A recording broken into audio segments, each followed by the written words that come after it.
Hey guys, Matt Allen here. Welcome back to Tactical Bassin. Today we are talking about throwing jerkbaits. It is that cool water, cold water time of year. We are headed for frigid temperatures. The jerkbait works all fall and all winter long. We are dead center of prime jerkbait season. Now it's going to work in the spring too, and sometimes you even get on a good jerkbait bite in the summer.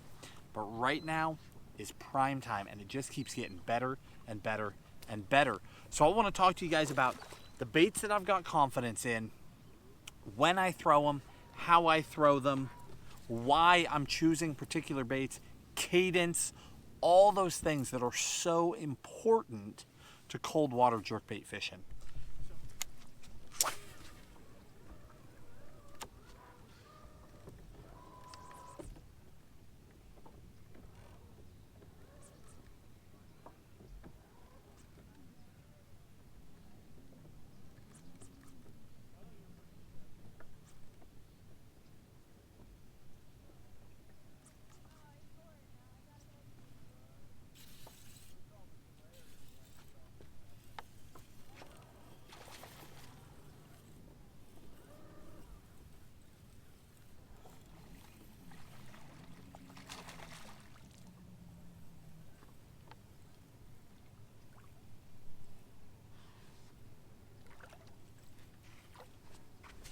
It is incredible what a difference the right jerkbait rod makes for keeping these fish pinned.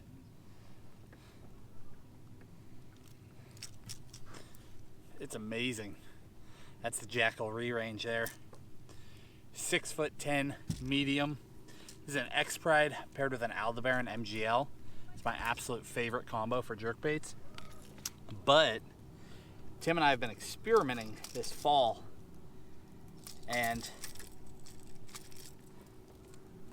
this model of rod, that 6'10" medium, is carried through, this is a Shimano, and they carry that model through all their different price points. Like, this is the same rod in the Zodius paired with a Chronarch, all the way down to an SLX, at $100 a rod, $100 a reel. And the action is very consistent across the board. So at any of those price points, you've got the right action. It just depends on how much you jerkbait, how much you want to invest into that. But the right rod truly makes all the difference in the world. Feeling them, getting the right action out of the bait, feeling those bites, sticking them, and then having those fish stay pinned. That whole package, it's key. So what I've done is I've broken this down. The baits I've kept really, really simple. 2 shallow baits, 2 deep baits, and then one, I'm gonna call it a transitional bait. That's it. 5 baits to cover the entire thing. Now there are other great jerk baits on the market, but you can't fish them all. So I'm just gonna keep it simple for you guys. Let's start shallow, work our way deep from there. Early season, these fish are up and they are chomping. They're pushing bait. I mean, I call it early season. Here we are, November. But still, for a lot of the country, headed for winter, this is early season. Now, some of you are farther along. You can take it or leave it. Take the information that's key to you. But for most of the guys, shallow is still happening. So the 2 baits that I have the most confidence in, of course, one being Megabass Vision 110.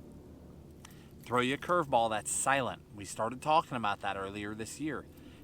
Both the silent and the regular 110 are deadly, deadly, deadly shallow water baits.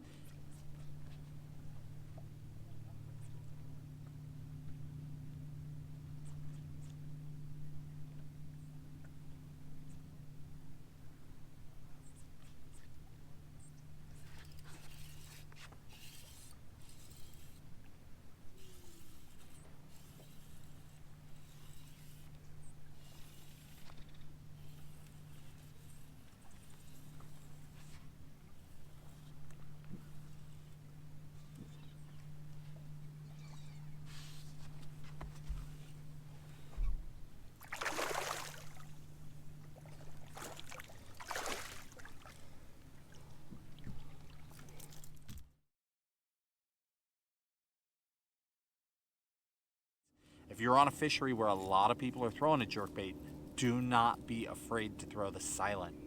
It flat gets it done. It's a great, great bait. The other one, and this is not going to come as a shock to you if you've watched our other jerkbait content, Flash Pointer 100 and 115. Particularly that little 100 this time of year is deadly. You can fish it so much shallower than other baits, so you can cover a ton of water up on the flats. If those fish are up chasing bait fish, you can match the hatch and you can catch them in a hurry. That's a phenomenal option. As far as speed goes with those shallower baits, I'm typically working them fast. Either 1, 2, or 3 rips, followed by a pause, but I keep those pauses pretty short. We're talking 1 to 2 seconds on the pause. Work them fast. Be aggressive. Try and get those fish to lash out. They're up there in those shallow waters for a reason. They are there to feed. They're not going to be up there because this time of year, that shallow water, in most of our lakes, most lakes have already turned, meaning the shallow water is the cold water.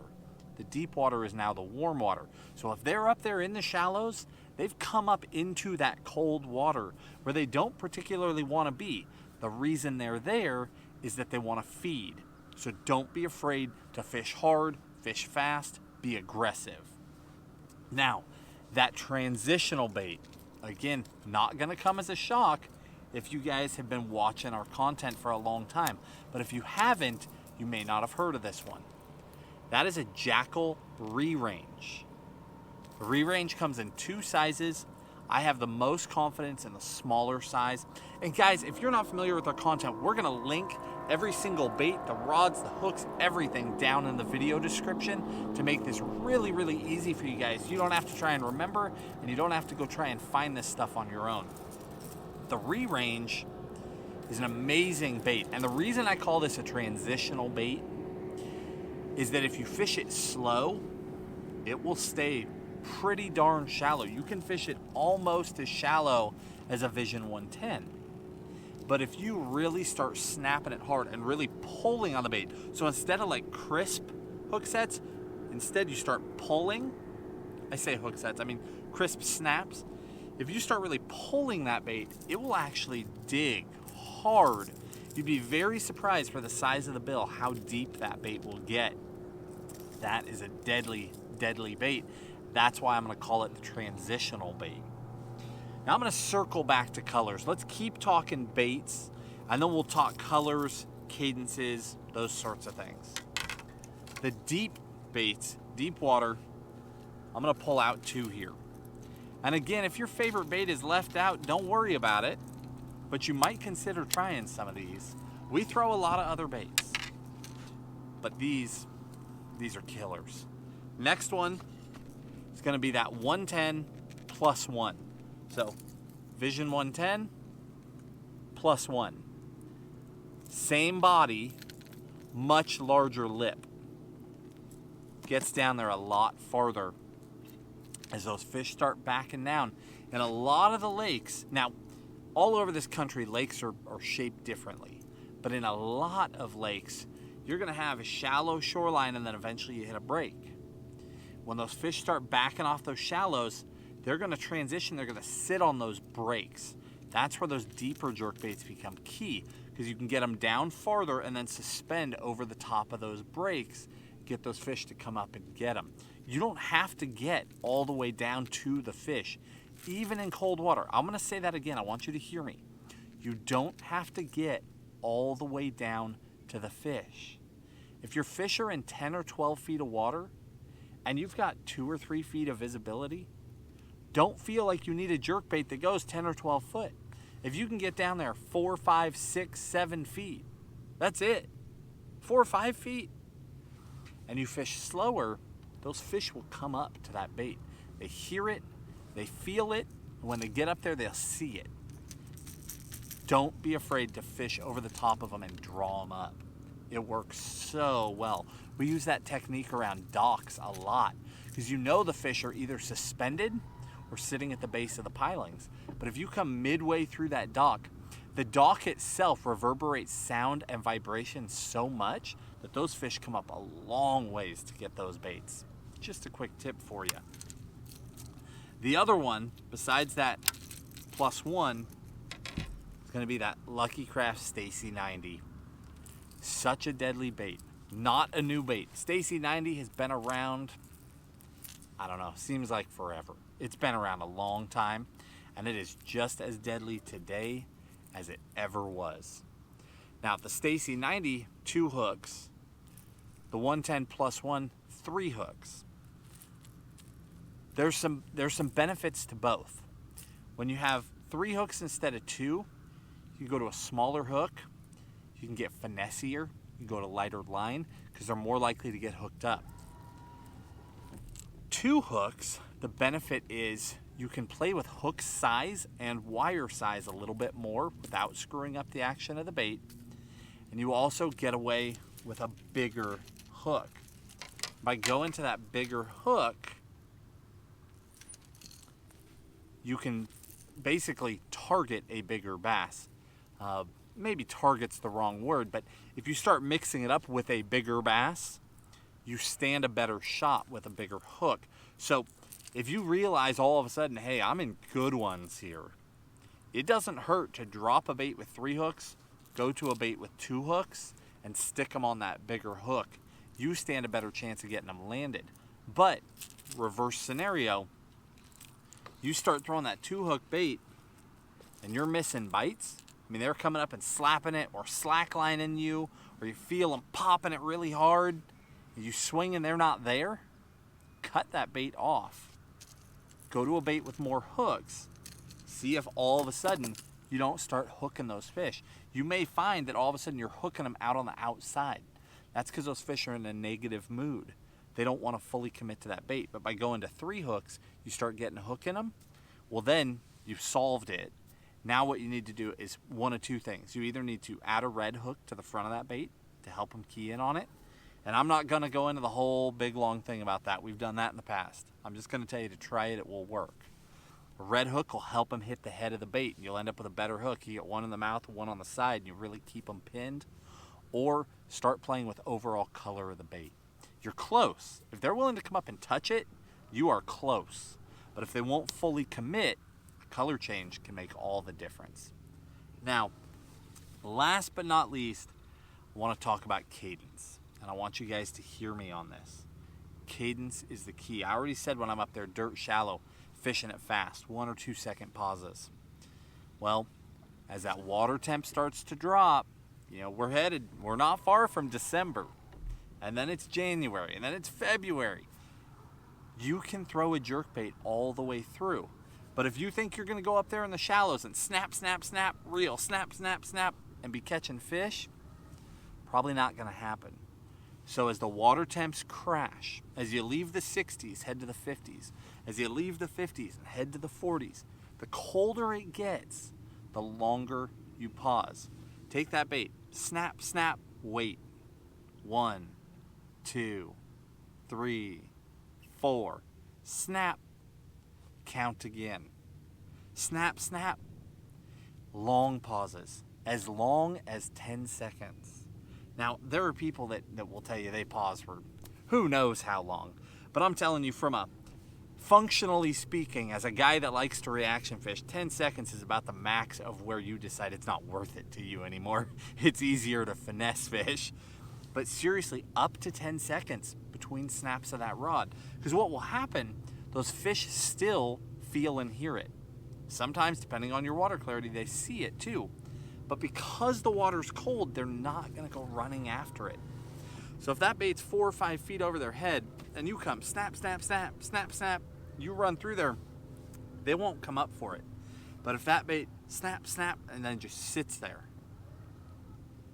those fish, slowly but surely, they know it's there. And if it's not going to try and run from them, it's worth it, even in cold water. They'll start coming up.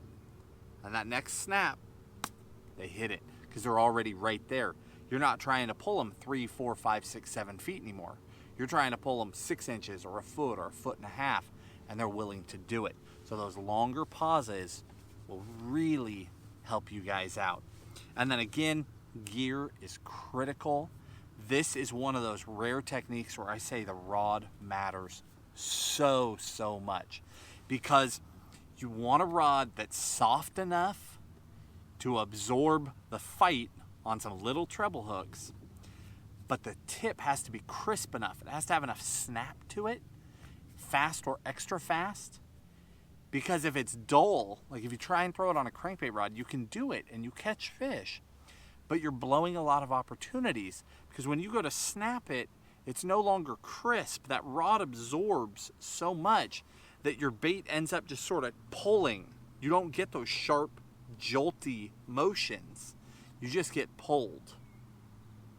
And at the end, when you go to stop and that rod starts to unload, you snap it and then your rod's unloading and it pulls it a little more.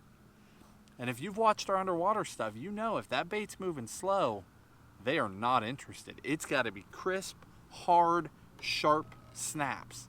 That's the key with that jerkbait. Now, again, down in the video description, I'm not even going to get into it in the video because we're pretty long already, but I'm going to include the hooks and the split rings, because jerkbait fishing is one of those things where hooks matter. They absolutely matter. In all of our playing around, if you will, we've only found a couple of hooks that we have a ton of confidence in for this technique.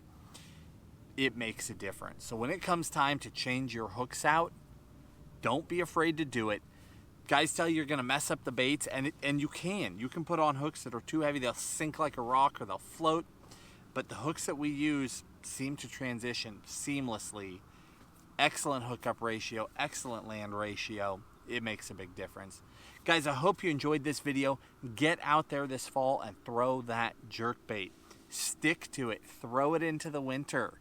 Pick it up periodically during a day on the water and try it. You might be surprised that you can still have a great time throwing reaction even in that cold water. If you enjoyed the video, hit that like button. Subscribe to our channel if you haven't already. We do 3 videos a week, Monday, Wednesday, Friday, and we throw in some bonus videos as well. So if you haven't turned on the notifications, even if you're subscribed and haven't turned on the notifications, you are missing videos. Monday, Wednesday, Friday.